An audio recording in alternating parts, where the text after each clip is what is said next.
खामोशी का बोझ। वो दोनों कॉलेज के बेहतरीन दोस्त थे। अहमद खामोश मिजाज था और जोया चंचल, शरारती। अहमद के दिल में जोया के लिए जो जज्बात थे वो उसकी आंखों में तो झलकते थे, लेकिन कभी जबान तक ना आ पाए। उसे डर था कि इजहार मोहब्बत कहीं उनकी दोस्ती ही खत्म न कर दे। वक्त गुजरता गया और तालीम मुकम्मल हो गई। अलविदाई दिन अहमद ने सोचा कि आज वो सब कुछ कह देगा, लेकिन जब वो जोया के पास पहुंचा तो उसने खुशी से चहकते हुए अपनी मंगनी का कार्ड उसके हाथ में थमा दिया। तुम मेरे बेहतरीन दोस्त हो अहमद, तुम्हें तो आना ही होगा, जोया ने मुस्कुराकर कहा। अहमद के होठों पर एक सर्द मुस्कुराहट आई और वो मुबारक हो कहकर वहां से हट गया।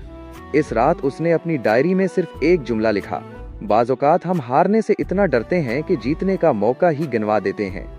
बरसों बाद वो एक तकरीब में मिले तो जोया ने उससे पूछा, अहमद तुमने शादी क्यों नहीं की?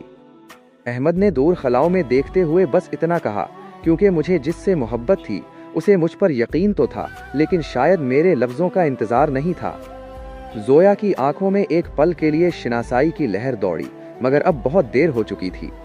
वो दोनों एक दूसरे के सामने खड़े होकर भी अपनी अपनी अधूरी कहानियों के कैदी थे। नतीजा, कुछ कहानियां इसलिए अधूरी रह जाती हैं क्योंकि हम सही वक्त पर सही बात कहने की हिम्मत नहीं जटा पाते। क्या आप चाहते हैं कि मैं इस अधूरी मोहब्बत पर कोई दुख भरा शेर या कोई और कहानी लिखूं?